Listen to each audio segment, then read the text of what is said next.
I just wanted to welcome you all to workshop number 4 on delivering your rocket pitch. Most of you know me by now. My name is Holly Butler. I'm the director of the DifferenceMaker program. Pafo is here today, program manager, and then we have one of our faculty fellows, Professor Deborah Finch, from the Manning School of Business. So thank you all for coming. And our guest speaker tonight is the Associate Vice Chancellor of Entrepreneurship and Economic Development, Tello, and he's actually the founder of the DifferenceMaker program and is very involved in a lot of the other entrepreneurial things happening on campus and within our ecosystem. Started the Innovation Hub downtown Lowell, which recently opened. He's also a teacher at a business school, so we're very happy to have him today. You're going to learn a lot. You're going to have fun too. So thank you all, and Steve Tello. Thanks, Holly. We just get this sleep. How's everyone doing? You guys good? Gals? Yes? Semester busy? Yeah. Midterms coming up? Another week or so? Another week.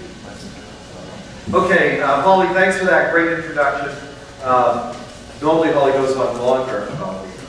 That was good. And I thought I would have time to get the sleeves off.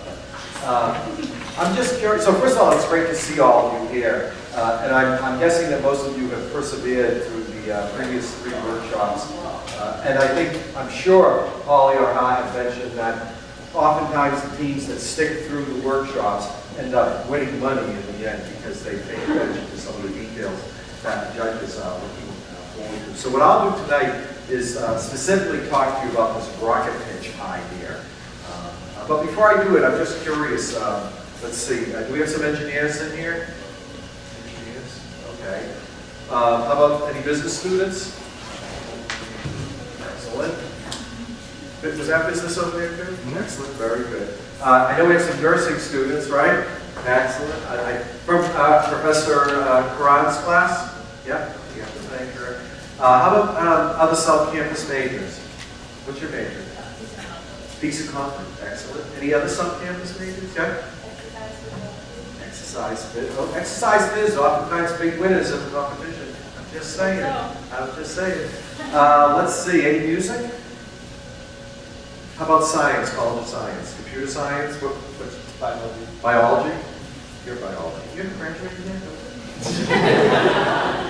I've known Craig for a couple of years. He works at our medical device incubator, MPD, I'm co-director for that as well. See, the longer you stay here, the more things they put on your plate. But this is did I miss any majors? Anybody out there? Public health. Public health. Sorry about that. The undergrad public health program, right? You know, we have a master's in public health. I'm in it. You're in it? Excellent. You know, we're trying to, I think we're opening up a space in Haverhill, and we might offer a public health program out there as well. So lots going on. Anybody else? Any other majors? Did I miss? I like to be inclusive. I don't want to be all right, so normally I would have seen you the first night on this workshop, but my schedule, my responsibilities have increased quite a bit.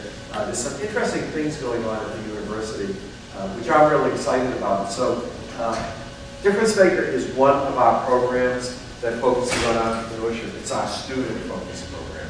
And it was actually, the medical device incubator started in about 2008, and then the next thing we really did, we did some of the undergraduate programs and graduate programs in business school, but then in 2012 we kicked off DifferenceMaker as part of our student portfolio.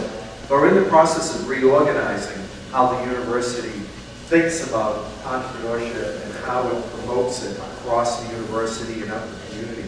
So we're in the process of hiring a vice chancellor for research and innovation, which is exciting. But then that means that things like DifferenceMaker, the medical device incubator, the innovation hub, faculty entrepreneurship, the tech transfer office, which license new technologies, are all going to report under one new office, which I'm going to oversee. And it's the Office of Entrepreneurship and Economic Development. And so we're actually going to be able to tie together all of these activities that are part of this path, right? So if you think about what you're doing, and we talk a lot about problem solving, looking at a problem that you care about, looking at the opportunity associated with it. In many respects, we're having you engage in applied research, right? You're looking at a problem, you're trying to come up with a solution that has some relevance to a particular client base or patient base or audience. And so if you think about this whole innovation process and commercialization process, it starts with the innovation and the idea, and then it moves to looking at the problem in more depth, moves into developing solutions. And then this entrepreneurship stuff, right, is actually creating a sustainable business or organization, a new product. It's really at the tail end. It's really at the end of the process. There's a whole lot of work that you have to do first before you actually go out and ask people for $5,000 or $1 million or $10 million to actually start a nonprofit organization or start a new business. And so I'm excited that this university gets that and that we're organizing these pieces together in sort of the sort of development chain or in terms of the process that will help make this real. And so what that means is, as you go out into the world and start to do things, and you think of the faculty you might have worked with, the grad students you might have worked with back at UMass Lowell, we're going to be in a better position to work with your company or work with your startup or work with your organization to help out with those things. And we have a lot of alumni, very wealthy alumni, that support the Innovation Hub, they support the DifferenceMaker program, they support a lot of the things that we're doing, who are really excited about this. So this is a big deal, and I'm excited. So I just wanted to share that with you and give you some context. So you see this from the student perspective, but it's also part of a bigger picture that involves a lot of the people who are investing money in it.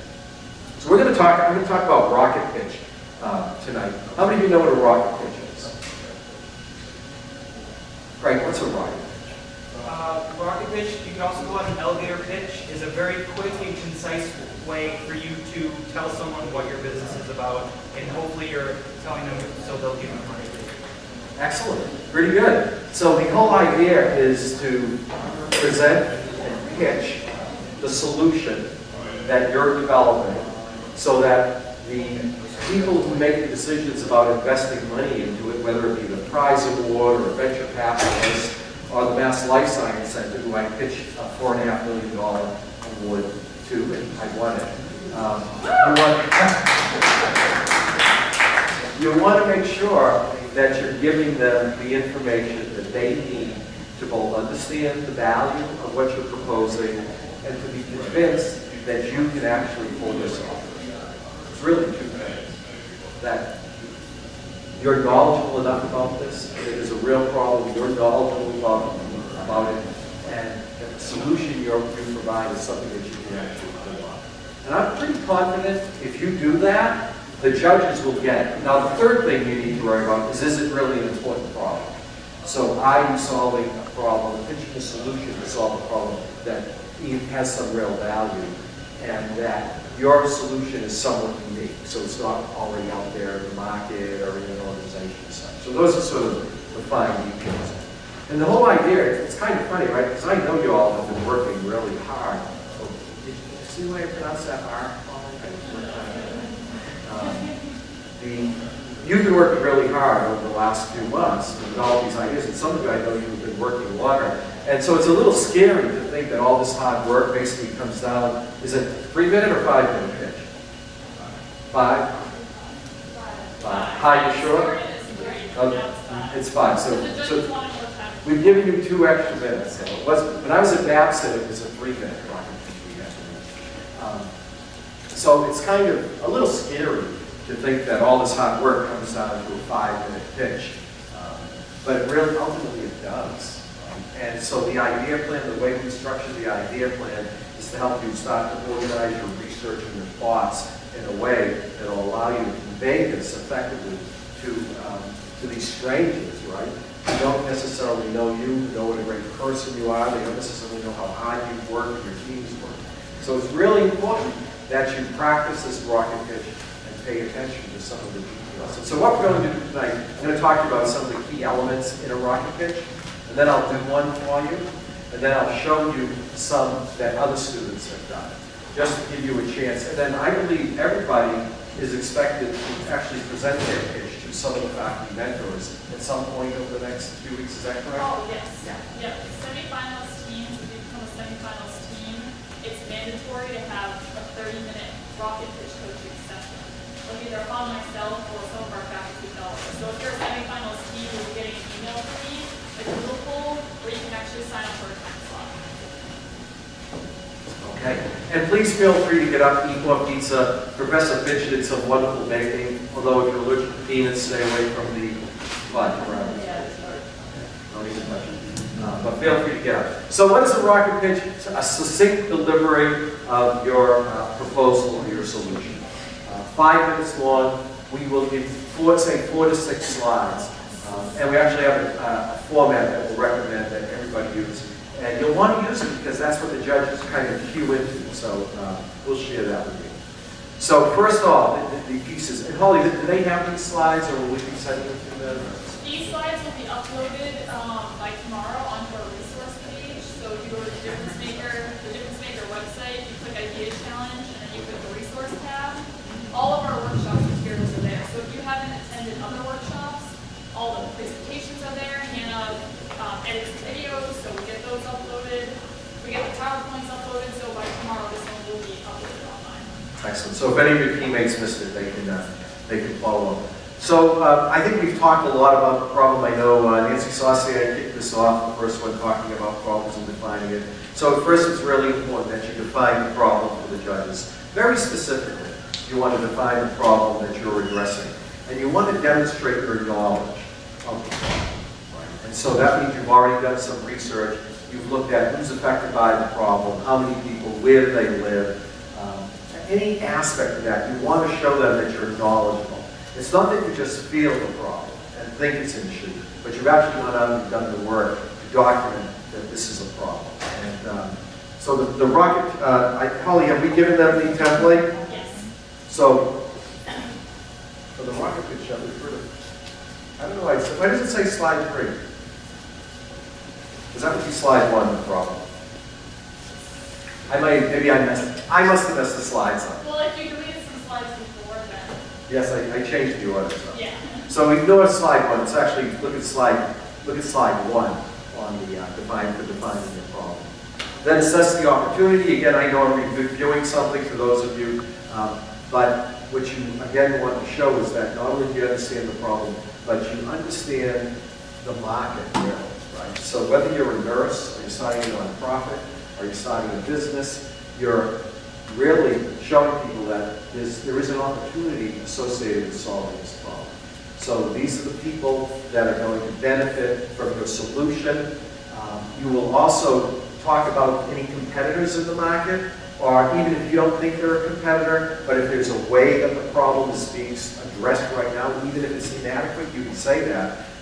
But if you have a better solution, what you want to set yourself up and say, we've got the best solution. And again, your ability to discuss the opportunity and show your knowledge of it helps build think of the judges as investors, right? So you're building their confidence in your knowledge and ability to actually pull this out. So that would actually be on the second slide, slide 2, in the slide template that Holly will share.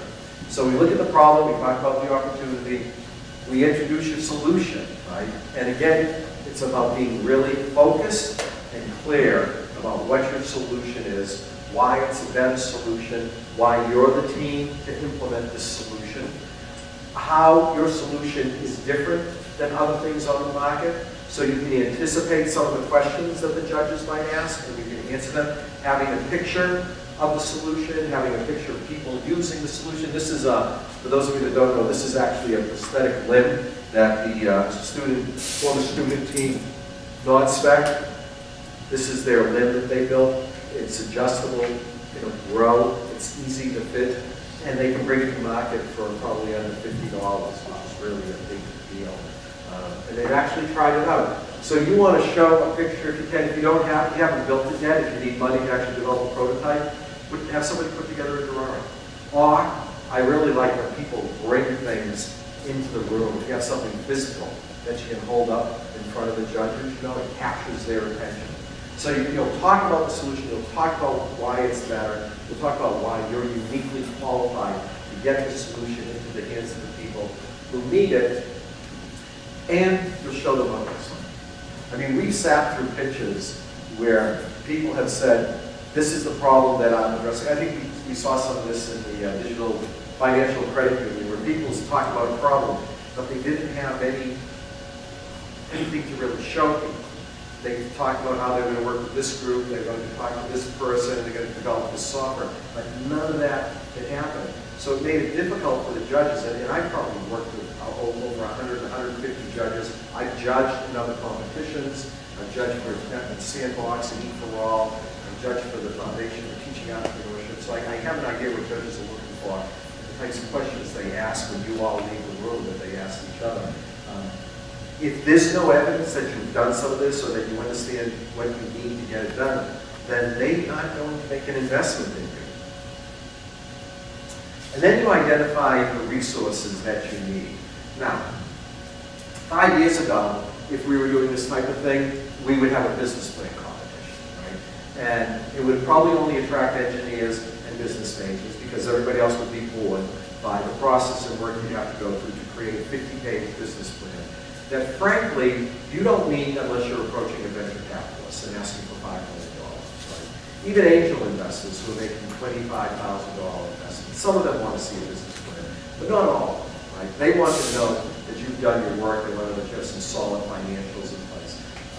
But they don't necessarily need you to develop a 50-page business plan. And so we don't ask you to do that. What we do ask you to do is to think real clearly about the resources you're going to need to first implement this project and how long you're going to need those resources. So for the purposes of this, it's great to think about the next year. And I think the biggest prize of the idea challenge is $5,000. Right? So go for the $5,000. Right? Think about what do we need, what would I do? If we get $5,000, we're going to use it to buy a 3D printer or buy the material to use a 3D printer at the university. We're going to develop mock-up of the device. We're going to take that mock-up into the hospitals. We're going to show people what it looks like. We're going to get doctors' reaction, and that's going to allow us to better improve our product prototype. Nobody necessarily expects you to take that $5,000 prize and launch your company on it. What we're hoping to do is to seed you with some money that you will then use to move it further down the line. And I'll tell you, if you really want to get the company off the ground, and you have a good solution to a real problem that's not being well addressed, there's lots of money out there in all of these areas. And I think non-spec, right, so we seeded non-spec with $5,000 in 2013, I think, in April 2013. And they've gone on to win another $200,000 in funding. And they built out this device. They've actually gone to India twice to do usability studies. We have, at the university, we actually have a Riverhawk investment fund where we ask donors to pony up 50 grand each. It goes into an investment fund, and then we have a small board who then reviews university-affiliated technology, so faculty IP, student IP, and companies in our incubator. And we can make a $50,000 investment. If you have a really good idea, then we can introduce you to people who have a $250,000, $500,000 investment. That money's out there. But it's got to be real, right? You've got to really want to do this. You've got to do the work. You have to have a good idea. You have to convince them all that you can do it. So I know that sounds kind of crazy, but the truth is, there's money here. There's money in the Boston ecosystem. There are other competitions beyond this one.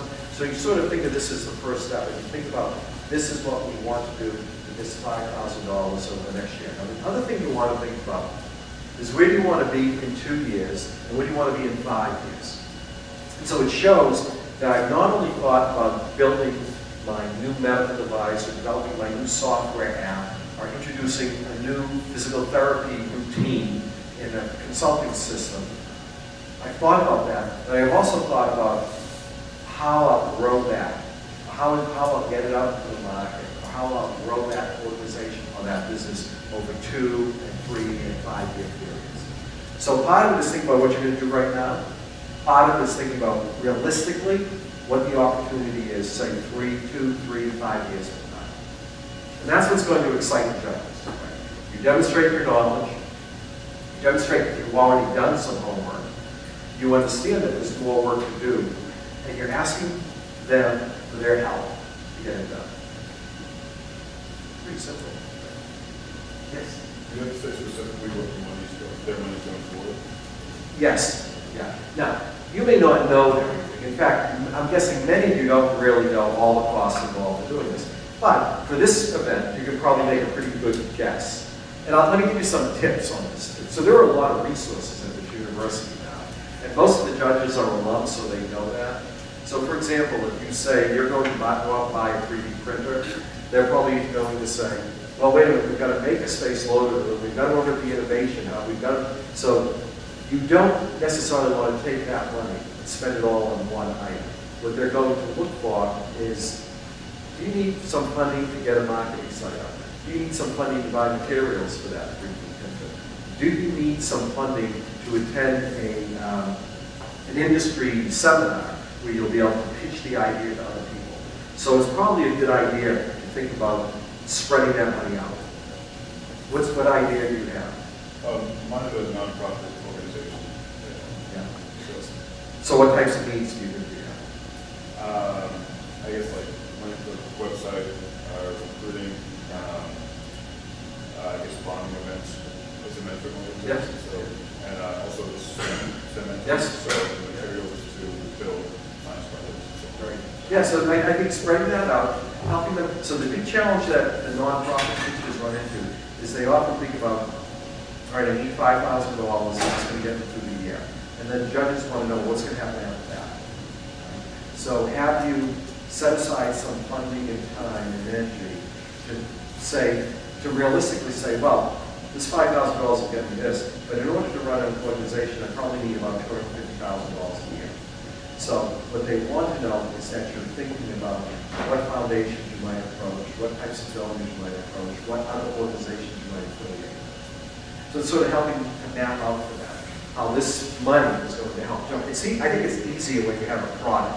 When you say, I'm going to develop this prototype, I have this prototype product, and then I can show it to angel investors, and I can, if I line up 5 angel investors, I'll have $150,000. It's a little harder, I think, with a nonprofit, but there are organizations and foundations.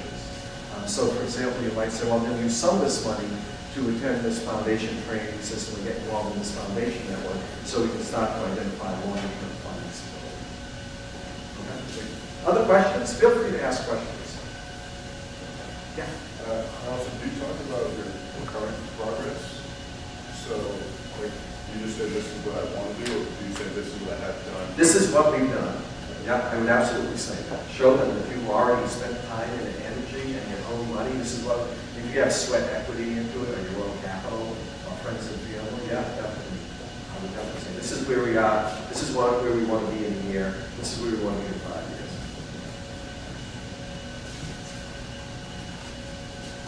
All right. So, and I think we have a simple budget that we show them for the teams, or do we do that after? After, during your pitch coaching.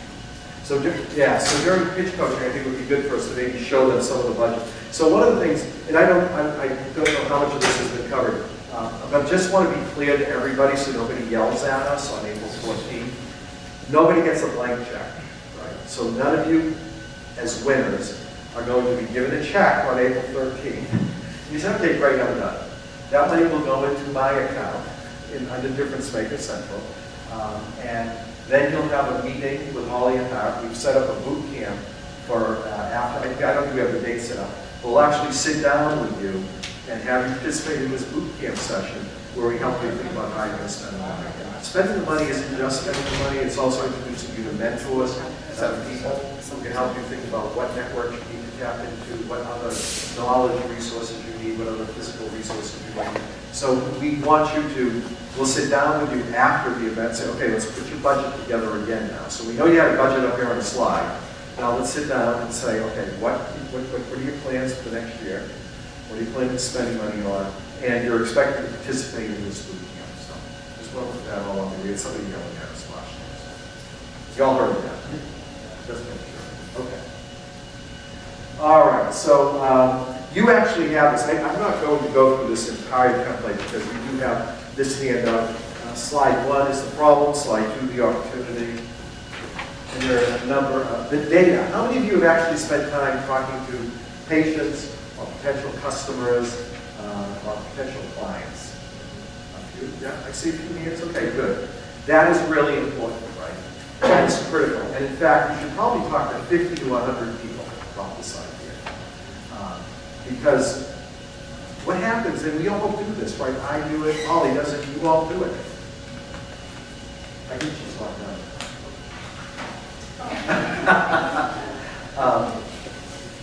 We have an idea, we think it's the best idea in the world, and we all have a certain frame of reference, right? So I am sort of a combination liberal arts techie guy.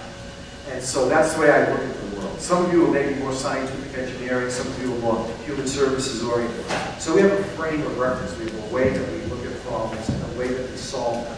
And that's wonderful, right? It's what makes us all unique and allows us to come up with unique solutions. But oftentimes, those solutions are unidimensional because they're only based on our individual frame of reference. So by talking to the people who are going to use it, or to people who may have tried something like this before, you can start to develop a multi-dimensional perspective on the problem and then the solution. And that's how you build better solutions. So one of the reasons we harp about talking to customers, talking to people, talk to 50, 100 people, share your idea. Do not worry about sharing your idea. By this whole thing, if you got an idea up here, it's worthless, right? And an idea in your head is worthless.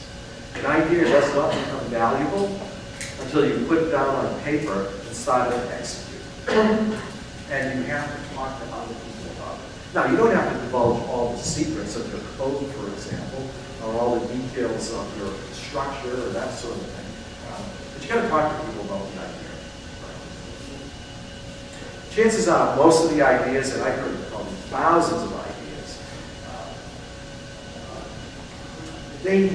you may have unique twists, but generally they tend not to be first world ever ideas.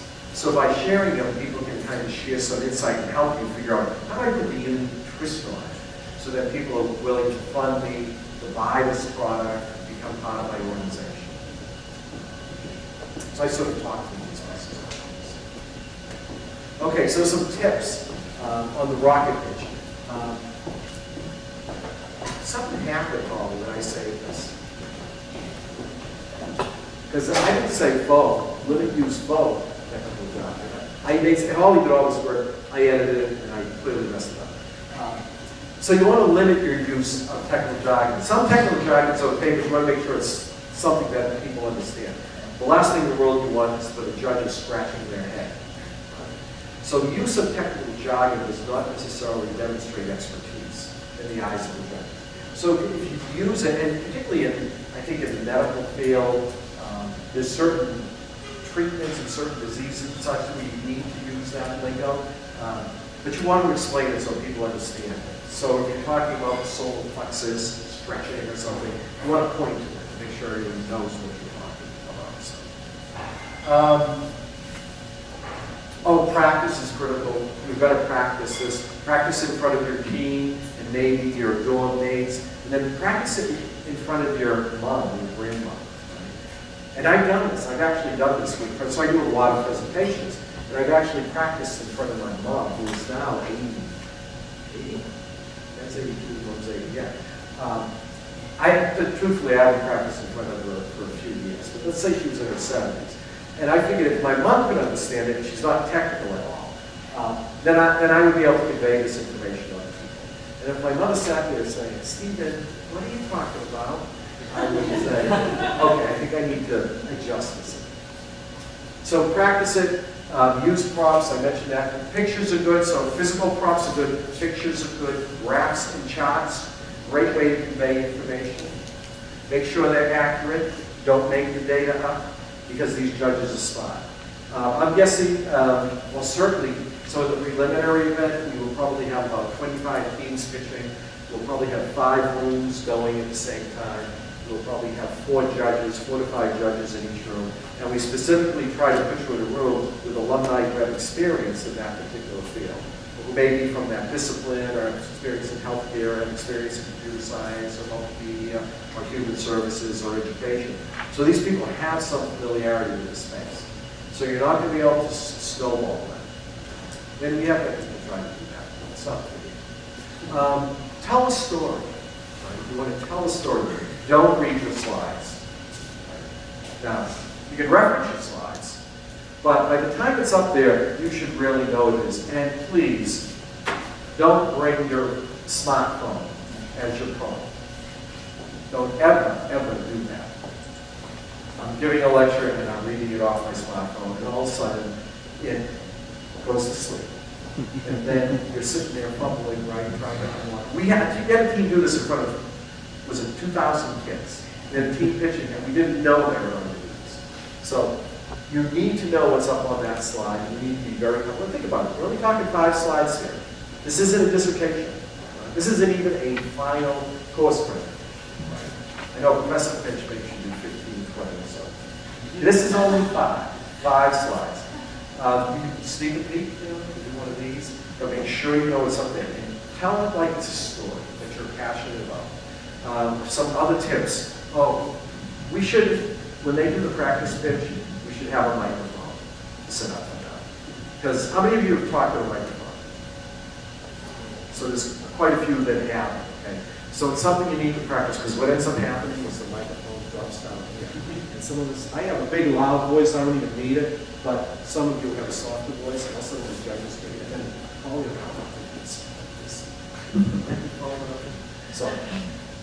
So, and it's okay, in terms of the pitch, you might have more than one person doing it. You only have 5 minutes.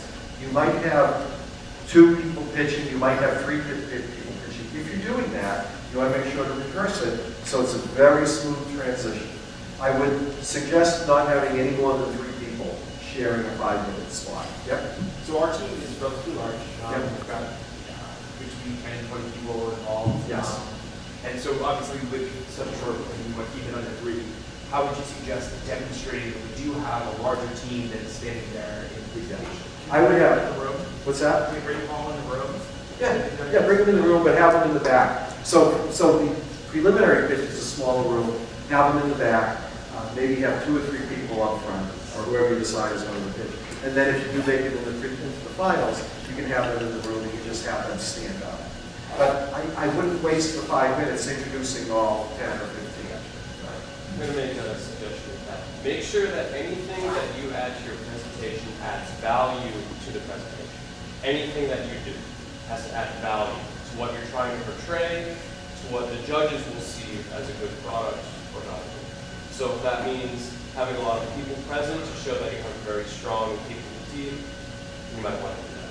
If it distracts them because there's 10 people standing in the room and they can't focus on your products, you might want to consider that.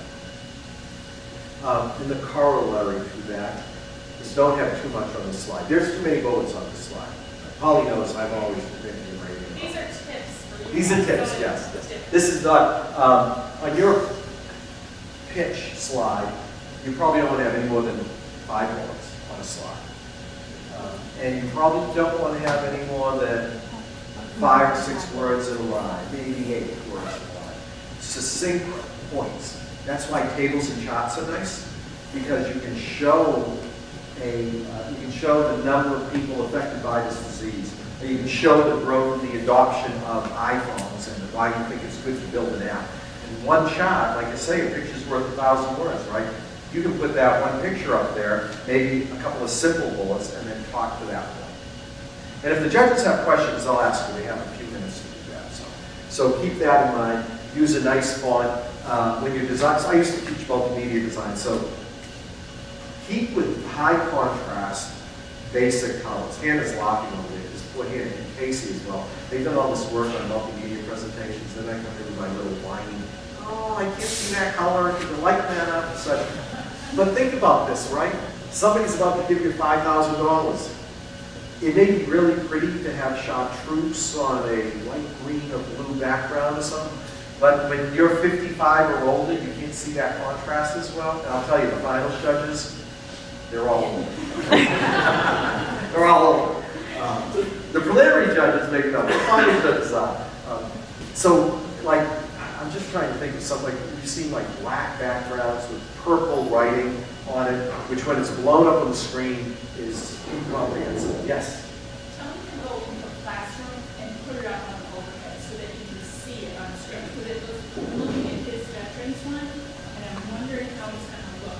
Oh, he didn't use black and purple, did he? No, Okay. black and purple. but you got dark colors and light colors disappear. So you have to practice it in one of the classrooms go there. And along that lines, we don't shut the lights off, right? So we're not shutting the lights off because people would fall asleep. The preliminary pitch is about a 3-hour process, right? So the lights are on. So that's a really good point. You want to make sure you have bright contrast, 5 bullet points, limited amount of text, get the message across, pictures, keep people's attention. Oh, don't exceed the 5-minute limit because we will cut you off. We'll have a timer up there and it'll go bing and you're only on your 3rd slide and the judges are sitting there shaking their head at that point. They may not even ask questions at that point. They may just say, so make sure you practice. Yep. Does that 5 minutes include the questions? No, 5 minutes for the pitch, 5 minutes for questions. Okay, and you did cues like 2 minutes left. Yes. Yeah, I think Howard's really good at that, and particularly at cutting people off when they go into class. So yes, there'll be 5, 2, 1, 30. Okay. I like that stuff. Let's see. I guess I'll underscore this again. Identify the customer pain, right? The problem point, how your solution addresses it. Right? That's part of the story, right? And I know some of you, oftentimes you're working on these particular projects because you have personal experience with the problem. And we very specifically use this problem, opportunity, solution, resource method because you're all doing this on your own, right? Very few people are getting any credit for this. You're doing this because you care about it and you're passionate about it. And so let that show through as you talk about the pain you've experienced and the people whose problem you're trying to solve. We talked about the resource slide, we talked about the demo. Oh, is it my turn? Okay. All right, so I actually learned this technique when I was at DAPSIN one summer. I actually did it. I was on it with a team of people. We were taking doing a class on entrepreneurial education for engineers. And so this is, they gave us a broad problem. We got to come up with a solution.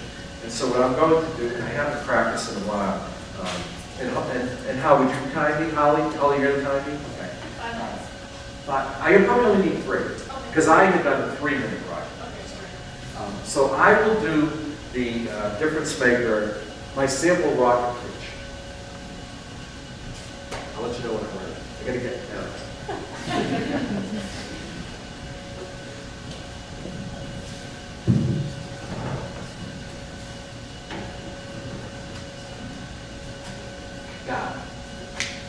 Now, this is a tip, don't turn that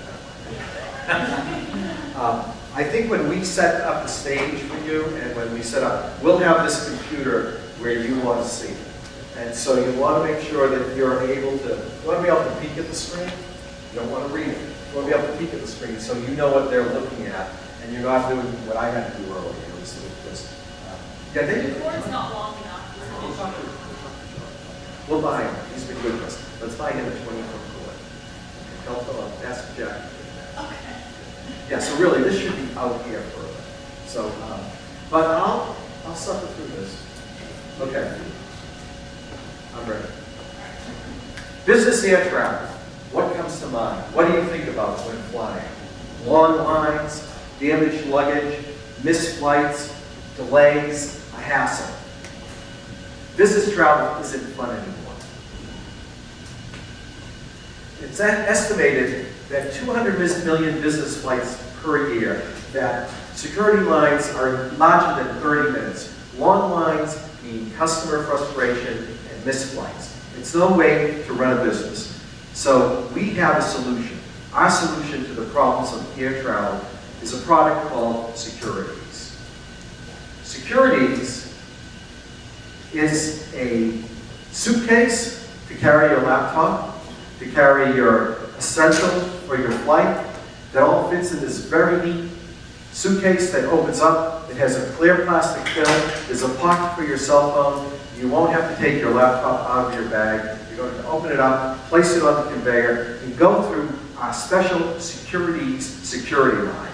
We include an RFID tracker on the device so that you will have the opportunity to to get that product, and if it is lost for some reason, we will be able to track it down for you. So what are the advantages of securities? You're going to move through airport security much quicker. You're going to move through the fast lane without removing your contents. You'll be able to track your bag. You'll be able to know where it is at all times. We're going to offer a preferred traveler program. I think this was before the TSA came up with their preferred traveler program. Just 1 second. We'll be able to track the bag in the airport, and we'll expedite your movement throughout the airport with a simple product. This is an incredible business opportunity. We anticipate the shifting of markets. Starting out year one, we'll start with a familiarity program, a publicity program. We'll raise awareness about the need for this solution and the availability of the solution. With the funds raised, we anticipate moving products out of the market in the second half of year one. We hope to have approximately 40,000 units in the market in year two. And then we'll start to spread out nationally. Initially, we'll target specific airports in large metropolitan areas, and then as we start to penetrate those markets, we'll expand out into other areas across the country. We'll be doing this not only with a manufacturing partner who will help us develop the product and distribute the product, but also with a service partner who will be based in the airports that will facilitate travelers' passage through the securities lines. We anticipate there are approximately 55 million business travelers in the U.S. If we can sell these products at a price of about $150 per unit and capture 5% of the market, we anticipate gross revenues of approximately $400 million in 5 years. So we can guarantee a return on this investment with capturing only 5% of the market. Once we move beyond that, we're moving into a significant profit area that will be returned, that will be invested in the growth of the company, but will also be returned to our investors. So what do we need from you to get started? We need $500,000 in seed money. This will allow us to get the prototype out and into production. It'll help us to work out our distribution network. It'll also allow us to start our marketing program. And we'll be marketing in airports and on television and in travel media as well. So I'd like to thank you for taking a few minutes to listening to our pitch on the use of the securities product. I'd be happy to answer any questions you have about the product. And thank you very much.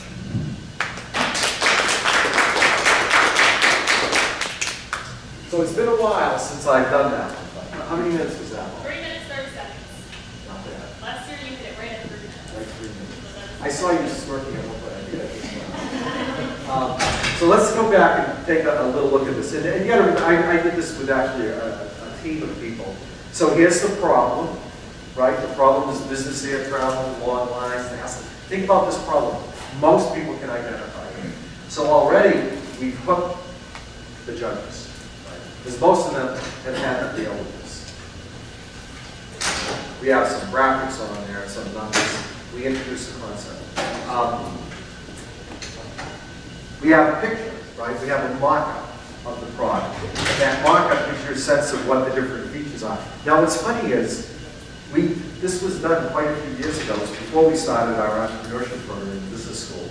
And now they have products like this. And you all know there's the pre-screen lines you can go through. So we're on the right track.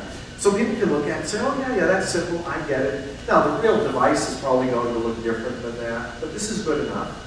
And in fact, we did this in about, I think we put this pitch together in 2 hours with the slides and everything.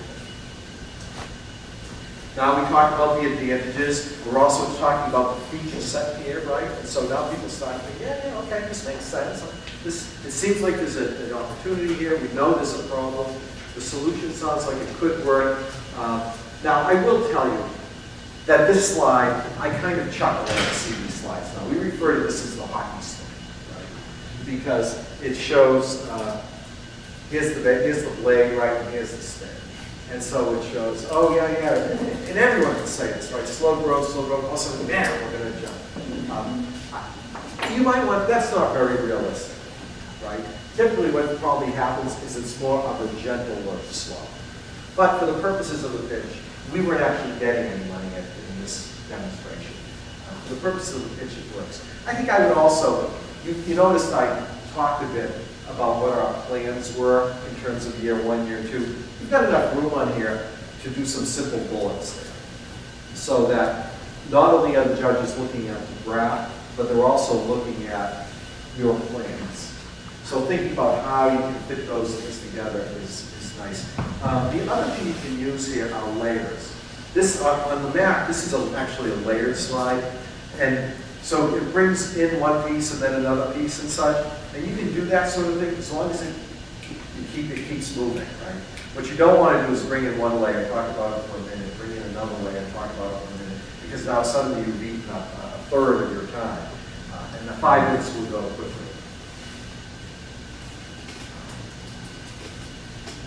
Then, what do we need? The ask. So explaining what you need and what you need it for. And you might not, for you all, you have different types of ideas, right? So for some of you, $5,000 is going to be enough to get you well down the road. For others, it might not get you that far. And if it's not going to get you that far, you can say that. You say, well, we know this isn't going to allow us to get to market, but it will allow us to develop a prototype. It will allow us to get to a point where we can go out and find other funding. And that funding might be a mass challenge, it might be through E4All, it might be through the Riverhawk Investment Fund, but there are other avenues of funding out there that can help you move your for-profit and non-profit ideas forward. Okay, so before I show you the next one, any questions about that? Would you buy securities? Only $150. I bought a leather bag that was $80, and it didn't get me through the airplane. No questions? Okay. Let me show you a pitch from a team that won first market prize.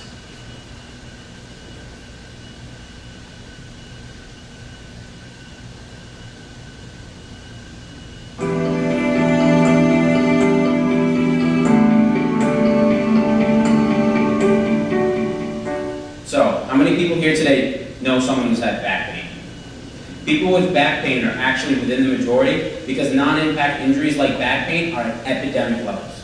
The American Pain Foundation tells us that up to 80% of us will experience back pain at one point in our lives, and up to 27 million Americans are suffering from back pain every single year. The American Medical Association tells us that since 2004, we have more than doubled the amount of money spent towards these issues, and on top of that, the American population are reporting more pain and more disability related to the issues. We're spending up to $86 billion related to issues that don't even trace back to a severe injury or a severe illness. And as rehab specialists, what we're starting to see is people have completely lost their ability to move properly through the hips while maintaining proper spinal posture and breathing mechanics. Now, we tend to try to correct these issues with things like verbal cues, but we still often see a disconnect between how we would like the client and patient to move and how they actually move. But that's not their fault, because verbal cues mean absolutely nothing until you can actually feel what we're talking about.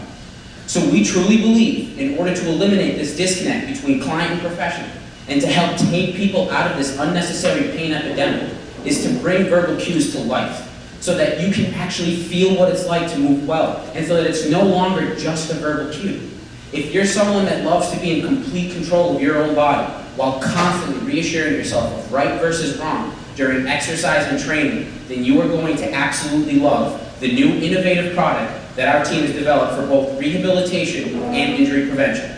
Ladies and gentlemen, it is my honor to introduce to you the 3-point stick, a precisely engineered collapsible dowel with a slot to accommodate dual elastic breathing straps.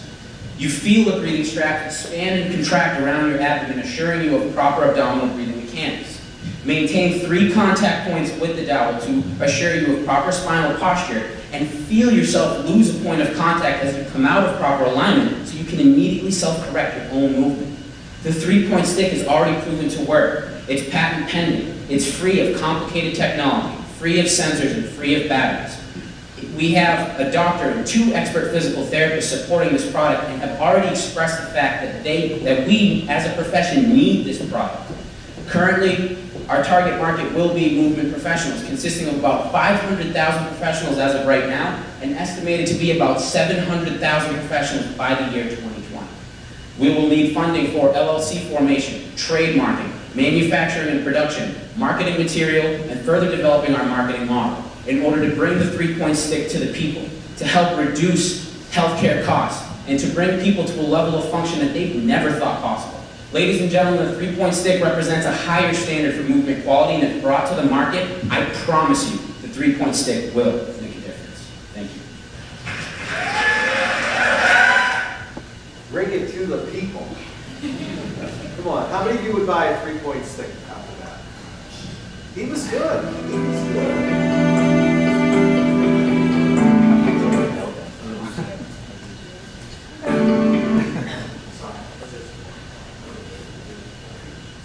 All right, so what'd you think of that? What did you notice about that pitch? Yep, He just kept going. It was like one fluid statement. Like he's been like breathing it his whole life. It's so easy for him to explain to you why he's got it. He really reminded me of a late night QVC pitch. But no, you're right. He knew that you wanted. What do you think about this? Did you get this better? Well, the stick itself comes from the stick is used in functional industry that analyzes you with a old. Yep. And that's where the 3 points of contact comes from. But he didn't really talk about how the breathing scripts work. Yep. He talked about breathing mechanics and all that stuff that he say how it really works other than the 3 points of contact. So this is helpful because what we have are folks who know about a discipline, right? Who in their mind are asking this one set of questions, and folks who may not be as familiar with the details of physical therapy and exercise and contact there.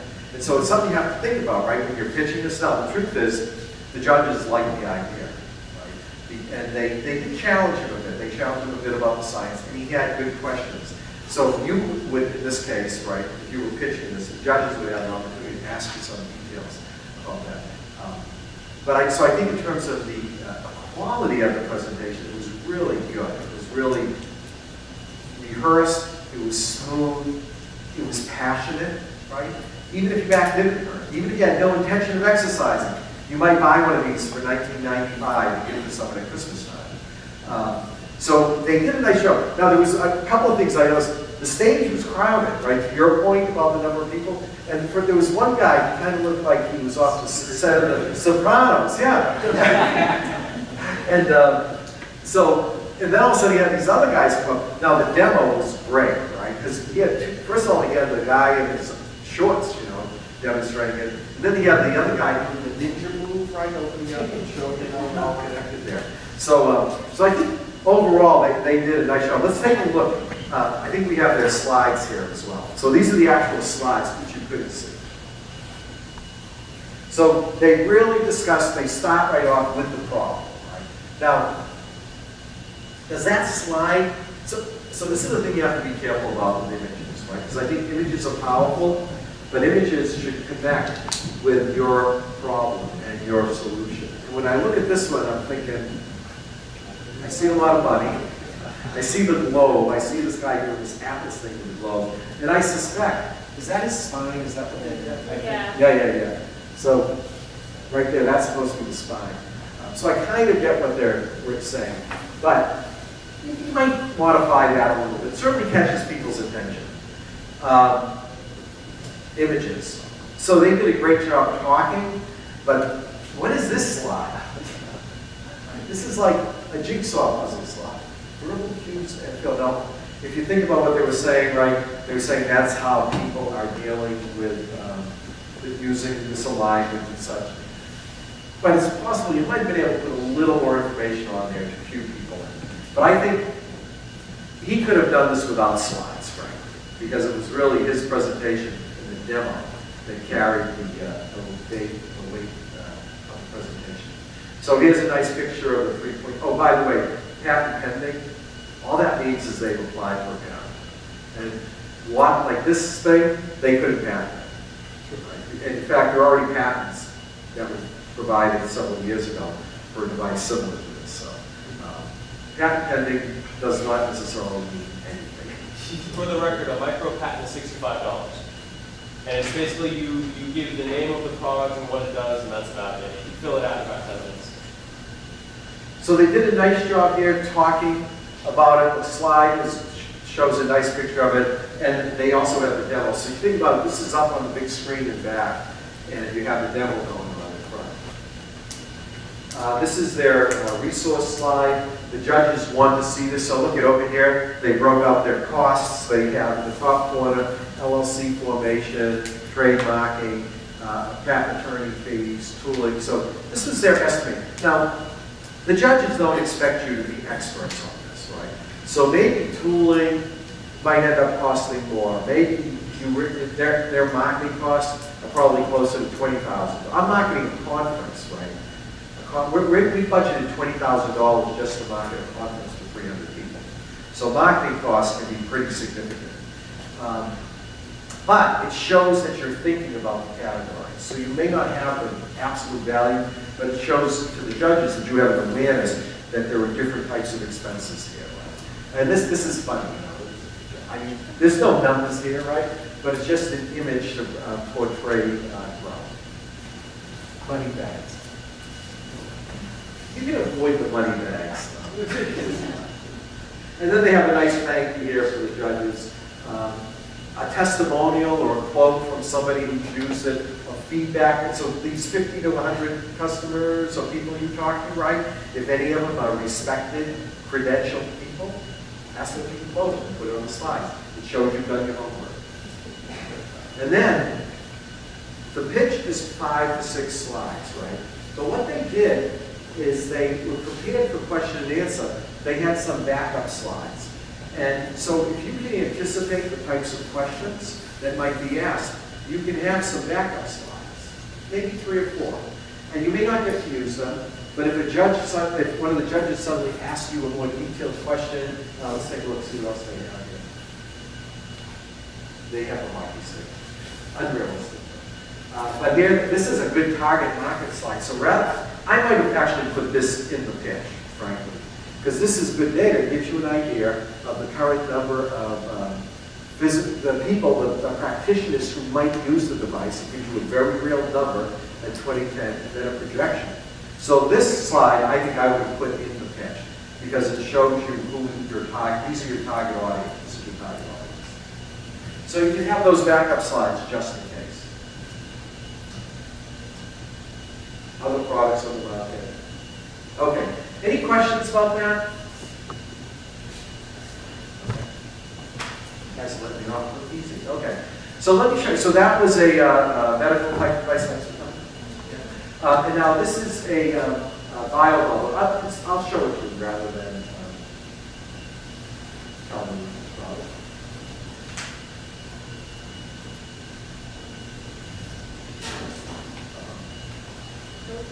Hello, my name is Lowell. And my name is Rachel Paquette, and today we'll be talking to you about the BioBubbler. I went to Haiti in January in order to implement the first BioBubbler system. And while I was there, I saw the true need for a water sanitation system in Haiti. I saw children as young as 4 and 5 going to their local water well in order to obtain their water for the day. These water wells are shallow, surrounded by trash and sewage, containing water that no child or person should be obligated to drink. On another occasion, one of our friends did not show up to the Haiti Development Center because the night before she had bleach into her water that it caused her and her family to be rushed to the hospital. These occurrences are normal in Haiti and opened my eyes to the true need for a reliable and inexpensive water system. I will now pass on to Lowell, who will talk about the BioBubbler and other problems. So one of the major waterborne diseases in Haiti comes from bacterial diarrhea, and about 70% of the population tend to die from that. So the current problem right now with the sanitation system is that it's very expensive. There's an osmosis system that can be taken down there, but there's technology needed for that. There's electricity needed for that, which they don't really have much of. Another way of sanitizing their water is the chemicals that Rachel talked about. Again, that's a problem because people got sick from it and so much of the population is dying each year. So here's our BioBubbler. This one was our original design, but after doing a little bit of marketing research, we realized that the people of Haiti want something to look like an actual bubbler, just like that one. because it shows that you're wealthy in Haiti. People in Haiti that are wealthy actually have clean water through a bubbler. So it's made from completely indigenous materials, such as a banana bark tree trunk. It purifies water by just the means of sand. Regular beach sand is okay to use. There's no much chemicals or advanced technology. Again, the advanced technology is the osmosis system, which is a lot of people in Haiti are not able to afford that. And it's inexpensive to produce. It costs $3 to produce one bio bubbler. There's almost no maintenance. If the sand gets too dirty, all you have to do is swirl it with a stick. So as of now, we haven't had to do that, and we've implemented one in October. And last but not least, education enables scalability and sustainability. That's a very big point because we have 4 Haitian students right now in Haiti helping us out, and we would love to give them some scholarship money. And there we actually have these made. These are how-to flyers for the people of Haiti, and the 4 Haitian students are helping us out with this. They're giving them, they're actually giving these to people in Haiti and showing them how it's made. So these students know how to speak English and Creole. So they're able to communicate to the people of Haiti as me and Rachel can. So some of the positive outcomes for the bio bubbler, we have already designed 7 bio bubblers. 5 of them are implemented in Haitian homes, and 2 of them are back at the center, and we are doing more research on them, and we're doing more testing. So we are using, right now, we're using water-safe bacterial kits, but they're very basic kits, and we would love to get more advanced kits. This kind of brings us into our resources. So under $5,000, there's a lot we can do. We can get more advanced kits that we would like. We are able to give each Haitian student $100. That's plenty for them. About an average Haitian person makes about $300 a year. So if we can give them at least 100, that's plenty for them. Another thing we would like to do is make a bio bubbler that actually looks like a bubbler. So that money can be used for that. Another resource is the additional filter units. We just need additional units just for us, just to do more advanced testing on them and to continue. Thank you.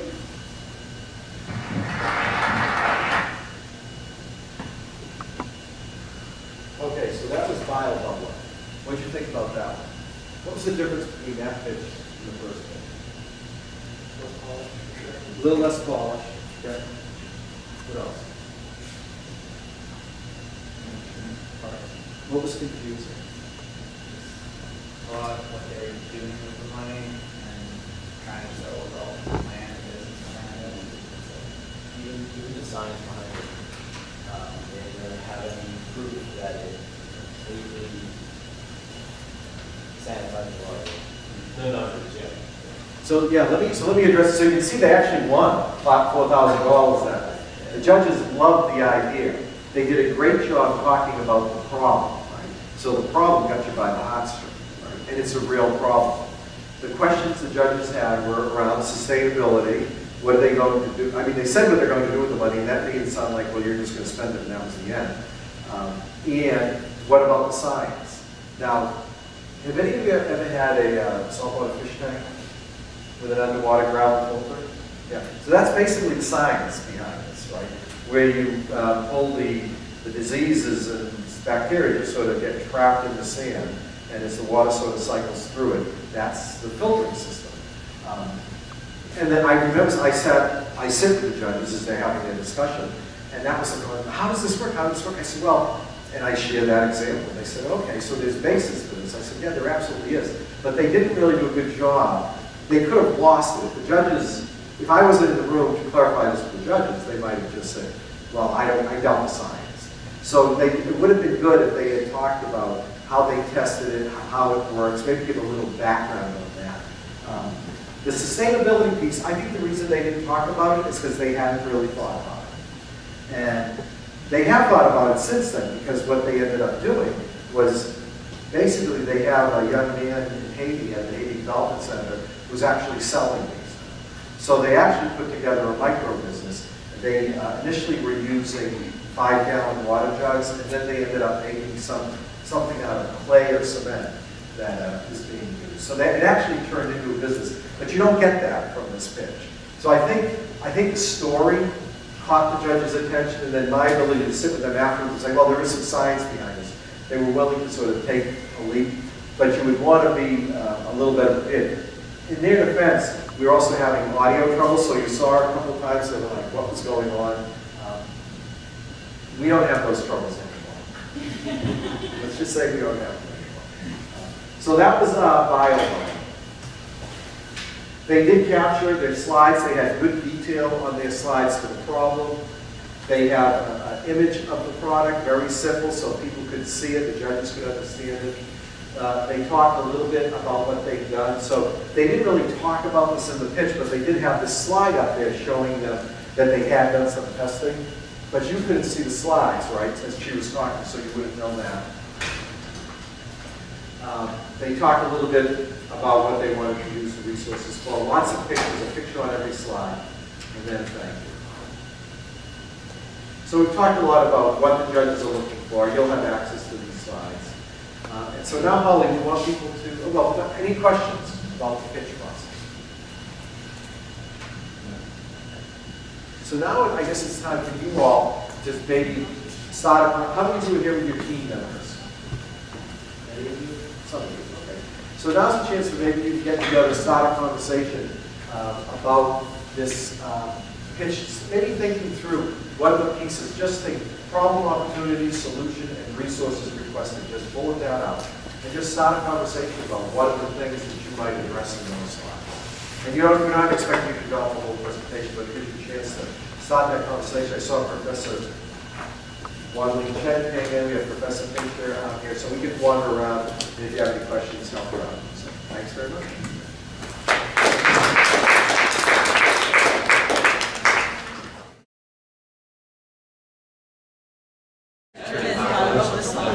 Sure. Yeah. So if you add that, and it's going to bring you up over 5 million. So that's huge. As far as problem goes, you're probably going to want to look at injury rates. So you can read how much injury rates are.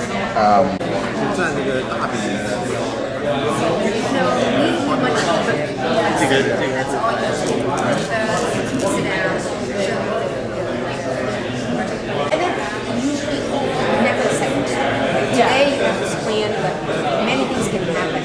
And then you have to kind of adjust, And that's nothing wrong with it. But we need some kind of evidence that we use that money for the project. Take responsibility and actually make it a business. I mean, I know Dr. Giles, they're doing that with the computers, right? Yes. So that's a good one. So those are examples. So when you're pitching this idea, you demonstrate that you've thought this through and that there is some proven business models, micro business models that have been proven to the sector. And so we're basically going to replicate this business model, except in a different way. Exactly. There's a lot of different solutions that we work on. So it doesn't matter if you're not under the role. There's a lot that we're doing. Increasing educational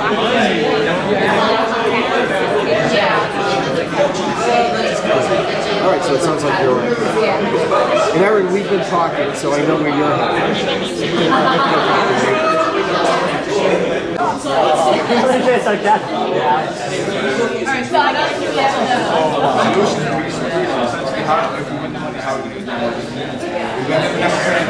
necessarily have to be their money. It could be what money is